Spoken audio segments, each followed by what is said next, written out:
Why Jaden Ivey is better than Tim Hardaway Jr. and Malik Beasley. Unfortunately, this is a video that I need to do. This is something that I thought was apparent, obvious, easy to point out, but for a lot of fans, it's not. So I'm going to dive into it. But before I do, this video is being brought to you by Bridges and Stones Family and Relationship Care. If someone you know and care for is struggling with their mental health and or relationship, go to bridgesandstone.com and contact them for your free consultation today. One brave act today can create a better tomorrow. And remember, none of us make it alone. The link is in the description box below. Look, there are some things in basketball that should be obvious. You should be able to look at players and be able to discern how they move, how they play, their abilities, their athleticism, their size, and you should be able to get why they are better players. Right? When you look at LeBron and you see his size, his athleticism, his strength, his passing acumen, all these different things, you should be able to see why he's a better player. Right? When you look down the line at this Detroit Pistons roster, there are guys who are clearly better. Clearly. But what this tells me is that some of y'all don't actually watch the game of basketball. Some of y'all are not actually watching these NBA games. Some of y'all probably have never even looked at Tim Hardaway Jr. or Malik Beasley before this trade to the Detroit Pistons. You're Detroit Pistons fans and you saw a move made, and so you're happy that something was done. Right? You just wanted some stimulation. You wanted a pop-up commercial that showed you a shiny new toy and you went, ooh, look at that toy. I want that toy. And you forgot about all the toys you already had in your chest box that was even better than the one that just popped up on TV. You just wanted something new. And it's a shame. Maybe it's indicative of this new generation. I don't know. But when I grew up back in the 90s and in the early 2000s, I'm an 80s baby. When we watched basketball and we watched a player, we picked up pretty quickly who was better. It didn't take us a lot of reps to see why somebody was better than the next, right? We could totally see why Olajuwon was better than Shaquille O'Neal. It didn't mean Shaquille O'Neal wasn't good, but you know what? We never had to confuse Brad Daugherty with Hakeem Olajuwon. We never thought Brad Miller was just as good as Shaquille O'Neal. There are some things that are just obvious. And I'm not saying that Jaden Ivey is this all-time great player who immediately as a rookie looks like an all-star and all-NBA by his second year. That is not the case. But you should be able to see that, one, he has some significant advantages. Athleticism and size. He is more athletic than both of them. Malik Beasley is 6'3". I don't know if we've seen him dunk maybe twice a year, his entire career. His entire career, he probably averages about under 5 dunks a year. Jaden Ivey's getting about 5 dunks a week. That means his ability to finish above the rim. He has a skill set that is rooted in his physical intangibles, his physical capabilities that Malik Beasley does not have. Tim Hardaway has pretty good athleticism, but does not have that low center of gravity and ability to explode in traffic in the same way. And so he rarely gets to the rim. So he's probably only dunking maybe 5 to 10 times a season. He is not somebody who finishes above the rim. And size-wise, the wingspan, 6'9" at 6'5", that Jaden Ivey boasts in comparison to the 6'3" with about a 6'5" wingspan of Malik Beasley on a good day, and the Tim Hardaway Jr., who just does not use his size in ways that you would assume somebody his size would. And that leads to the next thing, that Jaden Ivey is clearly a greater defender than the both of them. Hey, we understand his first year he was a horrible defender. He was one of the worst players and defenders in the NBA as a rookie. But his second year being held accountable by Monty Williams, you saw the second half of the season, he began to lock in. And even just his effort level completely supersedes that of Malik Beasley and Tim Hardaway Jr. on the defensive end.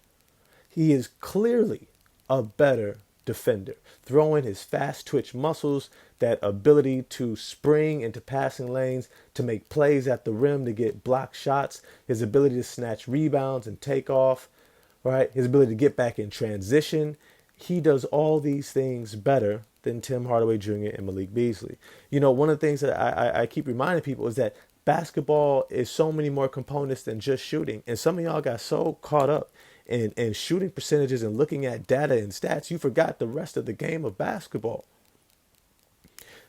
Not only that, but Jaden Ivey is a better passer.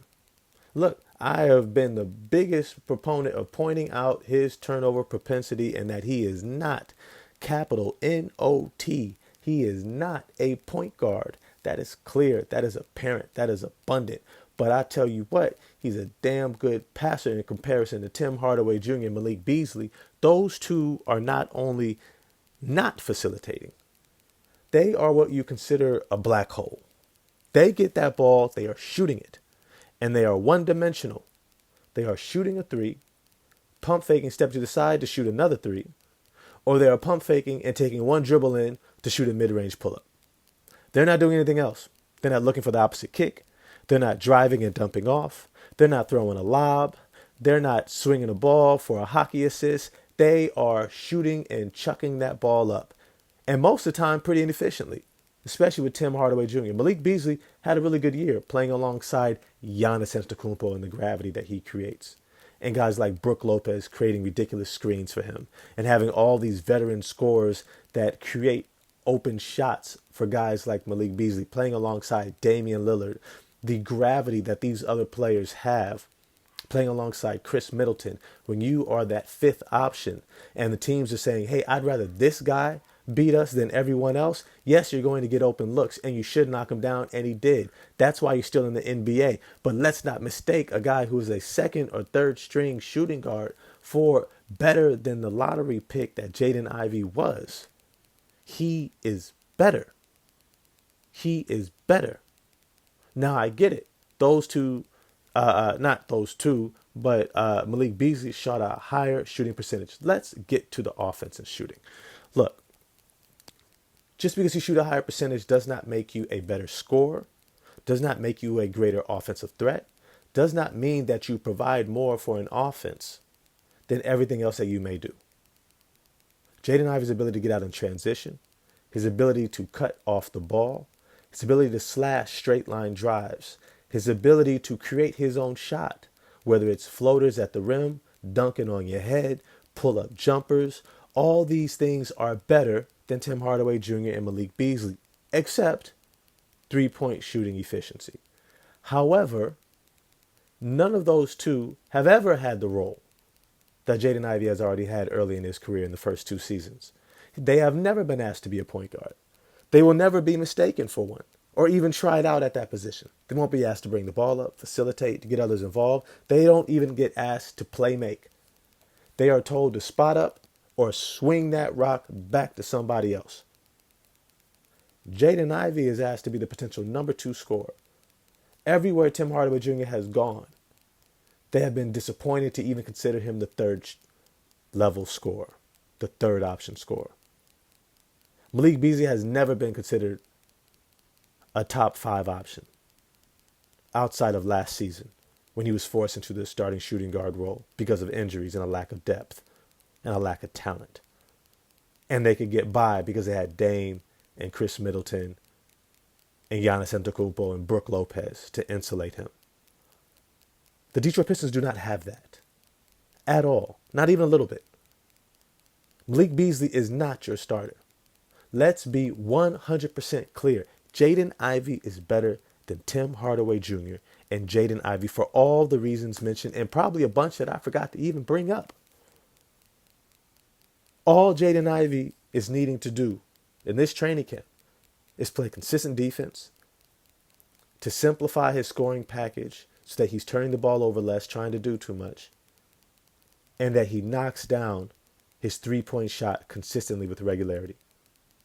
If he can get to an average 35, 36% three-point shooter, which he should more than be able to, especially with JB Bickerstaff there, more experience with his roster, playing alongside Cade Cunningham, who's back healthy for a full season. He's going to be able to have a full training camp with him and really have that set order of offensive options, making Cade the hub that they're running their offense through, playing off of him. He should look a lot better. But let's be 100% clear. If Jaden Ivey does not claim that starting shooting guard position, the Detroit Pistons are in trouble. Jaden Ivey is likely out the door. That means something terrible has gone wrong. But I don't think that that's going to happen. I think Jaden Ivey, who wants to be in Detroit, his family is from Detroit.